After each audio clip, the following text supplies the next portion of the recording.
When Tennessee played Florida the last game they just won, they ran some really solid zone offensive sets. And it's going to be interesting to see if they can do that again today and knock down those shots. Immediately an offensive rebound. And in speaking with both coaches, both Stephanie White and Holly Warlick knew that the board was going to be vitally important. Up into the bottom of the board, Tennessee with lots of chances. The referees are letting them play down inside as Clemens Green comes out of the backcourt. Tennessee, oh, look at that. Lost control of the right.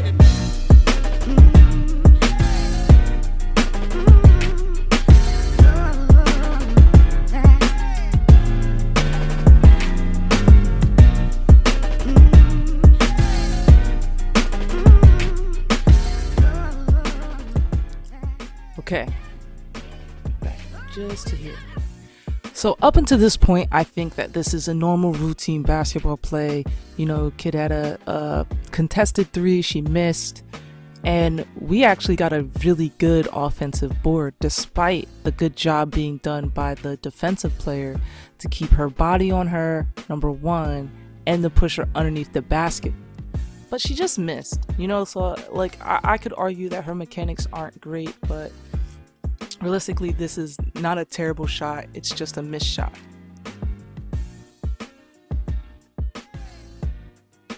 Again, this is where we end, right? We have such a good rebound. I can't even argue that anything that she did in it up until this point, it doesn't work for the team.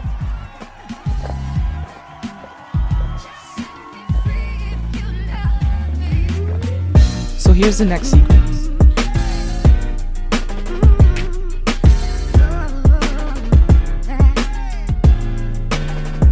Let's really look at what happened here. So we know that this came off of this beautiful rebound, in my opinion.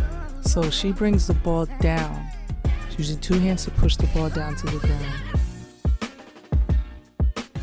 And she fumbles it. She's easily knocked kind of off balance. So this is where I start to argue it becomes really bad basketball. Okay? It was bad basketball when she fumbled this, putting the ball on the ground, as it doesn't seem like she knows where she actually dribbled it.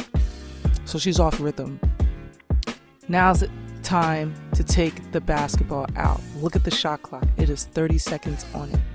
Brand new shot clock. You're being guarded pretty heavily, and you're underneath the rim, like right here, right? This is the no charge area. So if we're going straight down, the rim is somewhere right here. We know that she's standing basically under the rim. I can also tell because look at how her back is arched. So instead of being able to go straight up and finish, she's actually has to go and tilt her body back to then try to scoop the ball under and over the rim, which she fails to do because realistically she has no chance based on her angle of where the basketball ends up being, even with her back arched. So it's quite clear that she didn't have a very good look at the rim, and I think that's the struggle that I'm looking at, is determining when's the good time to shoot and when is not is such an important skill set to have. Even if you know you can beat somebody one-on-one, sometimes it's like kick the ball out, reset, get the ball back in. This right here tells me you're not really paying attention. So we move on to that next play. As she misses this, hits the bottom of the rim, as we kind of figured she would. There's a couple things happening here that's frustrating. Number one, Vanderbilt has now stopped after that one box out and the girl got the ball over. Vanderbilt has stopped boxing out.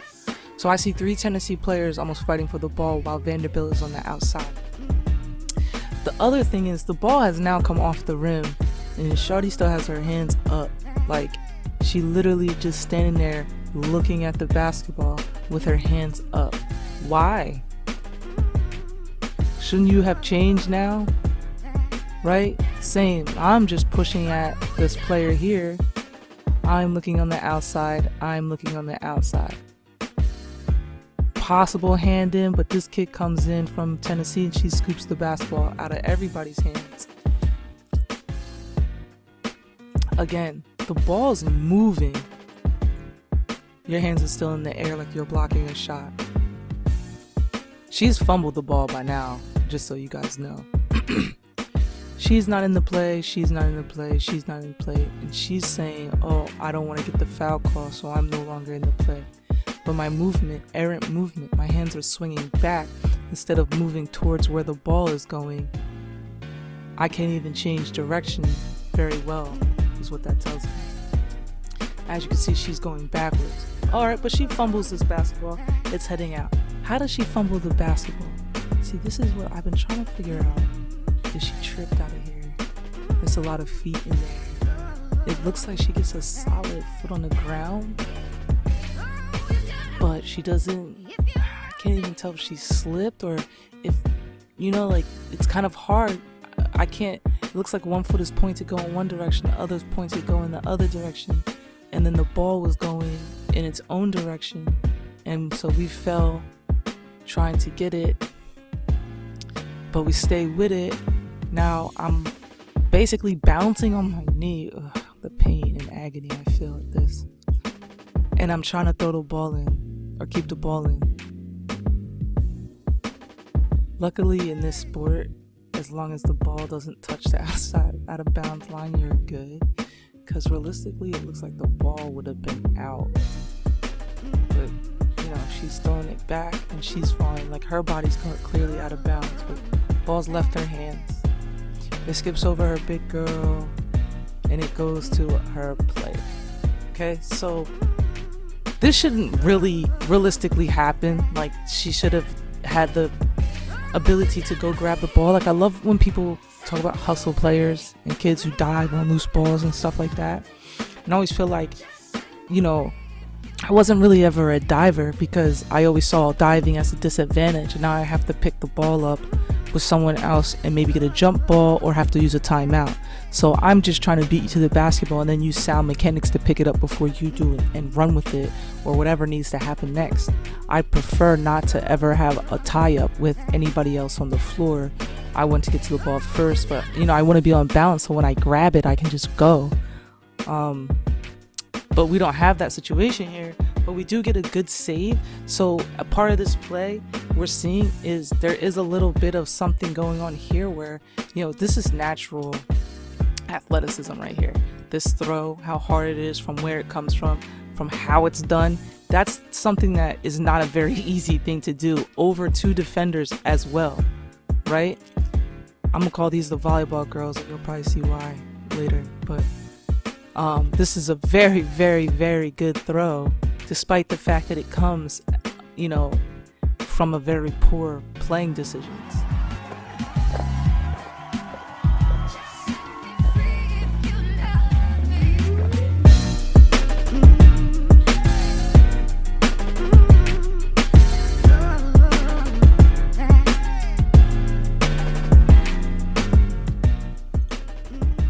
So we just got the ball, we saved it, we had a decent shot, it was an okay shot, we had a really good rebound, we had a bad putback, and then to recover the ball, we had to save it from going out of bounds. So this is why this next sequence really puzzles me, so I'm gonna have y'all watch it and then, we'll get to it.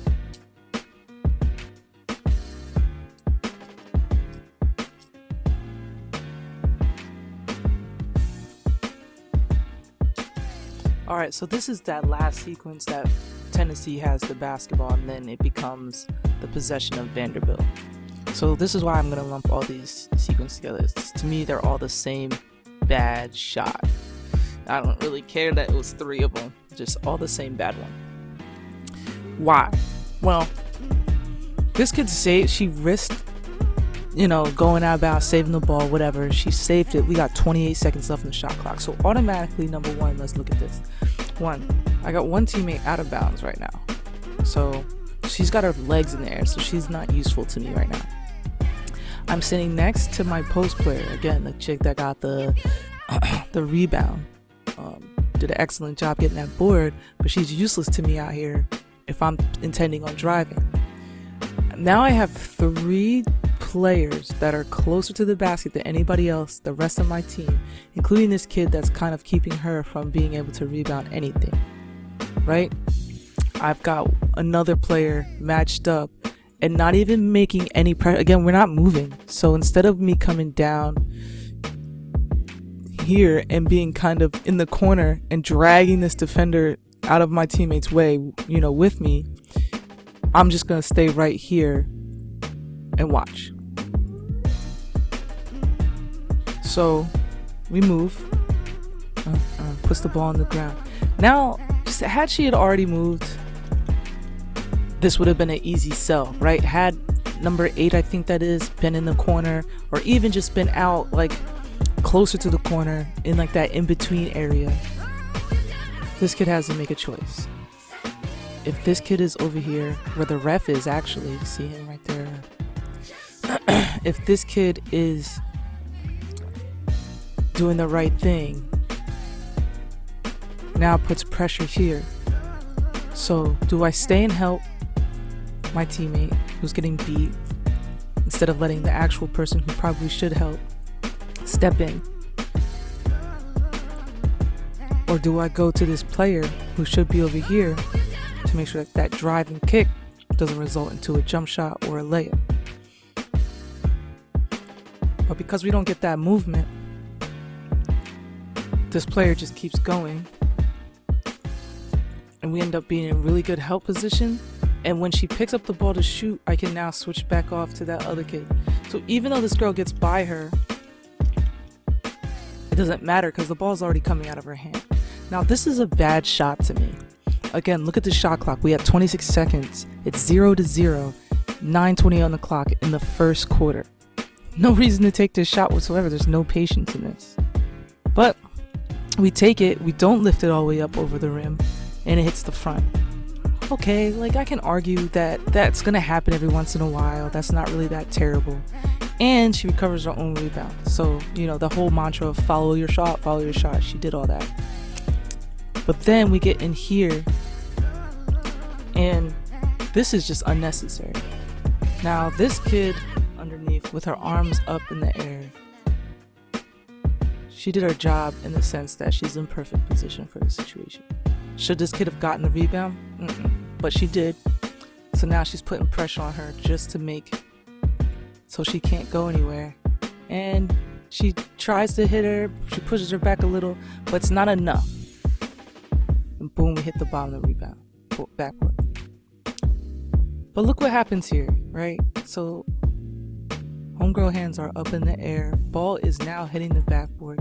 She has not reacted yet to what's about to occur. She's still moving backwards. Ball is now falling down to the ground. We've not changed our position. We're not ready to even receive the basketball, even if, you know, it was near us, which it is. Ball keeps coming down. Look, what is my question will always be, what is going on in this situation here? Like, why is her reaction what it is? I'm not sure. Is she not necessarily seeing the ball? Is she not able to react quick enough? I don't know. But she doesn't react. And the ball finds its way into another Tennessee player's hands. Good. Now, they reset the shot clock off of her missed shot and the second recovery. So we're only 28 seconds, you know, down on I think this is their third reset shot clock. And what do? Man, listen, before you go back and see what she did again, let me tell you, this is a dribble, a kick,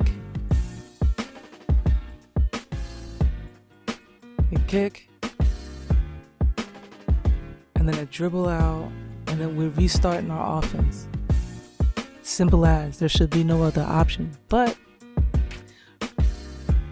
now my volleyball girls are preventing me with that volleyball over the net block from even getting to the rim.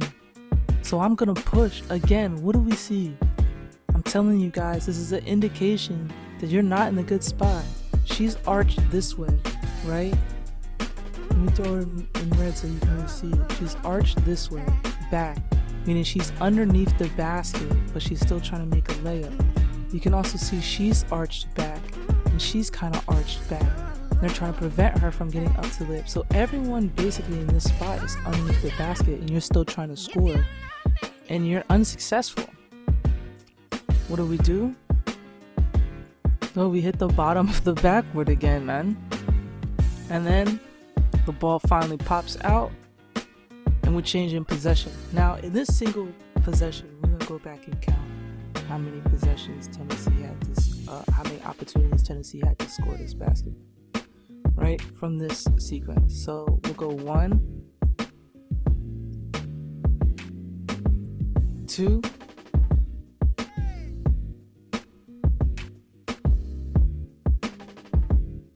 3, 4, 5. Now the announcer says something very interesting that we gotta pay attention to, so I'm gonna turn this down so you can hear it. Day knock down those shots. Immediately an offensive rebound, and in speaking with both coaches, both Stephanie White and Holly Warlick knew that the board was going to be vitally important up into the bottom so of the... he says that, speaking with both coaches, they knew that the boards were going to be vitally important. Definitely, because it seems that both teams, you got Vanderbilt 6-15, Tennessee 14-7 this time, Tennessee's 3-5 in conference, Vanderbilt's 1-7 in conference. And this is an old thing, so don't, argue with me based on whatever they've done so far this year. But you have two teams with, losing conference records, and they're shooting like this in the first 30 seconds of a game. And yeah, of course, the rebounding is going to be vitally important.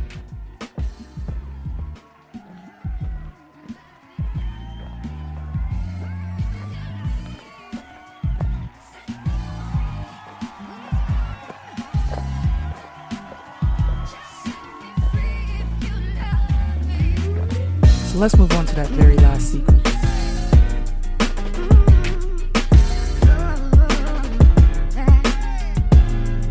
So this is just tough. I remember being in college and I missed 2 breakaway layups, and I was so disturbed. I spent a whole couple days in the gym just working on breakaway layups, because it's not really something you want to, it's easy too. You don't want to miss them. But let's look at how defensively this was handled. So right away, look what's happening, right? Instead of just attacking the ball, right now, ball is out ahead of everyone else behind, and y'all two are our last line defense. She's not really looking at where the ball's going. She's looking right at the ball. So her job should have been, boom, attack the basketball now, because you have another player that's behind you in case someone else gets back. So we're in a really good defensive position right now. What happens is now we're running at the same pace, and no one's ever made the move to go attack the ball again. And all of a sudden we have this leaker out here, and not one of us, because we're all matched up, is really thinking to go, find her. So it's clear her eyes still really aren't looking at the ball, And I don't know if she sees this kid over here, but she's not really, neither one of these have made the commitment to get the ball. So it's almost like it's definitely like no one communicated in this situation, not even the three in the back. But she starts to go, this is an assumption-based play. From here, it looks like I assumed you were going to get it, and then I assumed you were going to get it. Right? That's just what it looks like to me, because I'm running away from the basketball, but the basketball's now coming towards your side. If that kid would have went for a right-handed layup, maybe she would have stayed on her. But as soon as she see her move away from her area, she decided, not me. So since neither of them went to the basket, next thing you know, I have a wide open layup and I have 2 players running into each other, which is crazy to see, but it happens. So they're running into each other. They play their own defense. One teammate who's obviously kind of behind, I don't know if she ran her hardest or if that's the fastest she can go. But this looks like a jog, this looks like a jog, and this looks like a jog to me. Now, mind you, once again, we're in the first 40 seconds of the game. Jogging, jogging, jogging. And now you're mad because they ran into each other when neither one of you guys was trying to get back to stop this breakaway layup, or at least to tip the ball from behind. Look how close. Look where she got the ball. Boom. I should have been moving. Look at how guys, come on, yo. You're not trying to tell me that. Look at how slow I start to go to the basketball. As I see it change hands, I'm jogging nice and slow. You see how she snaps her arm back? Clear as day. Boom. Snaps her arm back. That's something that we got to talk about a lot with our players is, why are you snapping? You wouldn't snap your jump shot back like that. You shouldn't. The other thing you're doing is you're trying to watch the ball go in the rim. Like, if you're shooting a layup, the ball should be going in the rim. You shouldn't have to look to see if it goes in. You shouldn't have to see it switch to the rim. You should be, at this point, the ball should go up. The ball should go up, and I should be making this trail just like we do when we do, you know, our weaves and whatever, and we have to switch positions to come back down the floor, right? I should have made this layup and swung all the way through. But what is this player doing? She's actually, if you watch, she's watching the ball miss, snapping my arm back on my left-handed layup. Bad angle, number one. I don't know where she was leaving the ball, but bad angle. And now my head is back. I'm watching the ball go through the rim. It misses. Look how much force that she lands on her legs with. Like, she's gonna use some force anyway, but when you turn this way, she's putting all of her weight basically right, left, and it's taking it. And instead of the natural kind of running, going forward, like, she's not jumping straight up and down, she's jumping and her momentum's taking her this way. And instead of just continuing with her momentum, go in that direction to take, so that her body takes a little bit less force, she stops right on a dime, knowing she missed. And now the ball's headed back the other way. Now, there's not much you can actually really do to, you know, other than get into the gym and do long left-handed layups, work on your angles and stuff to fix this.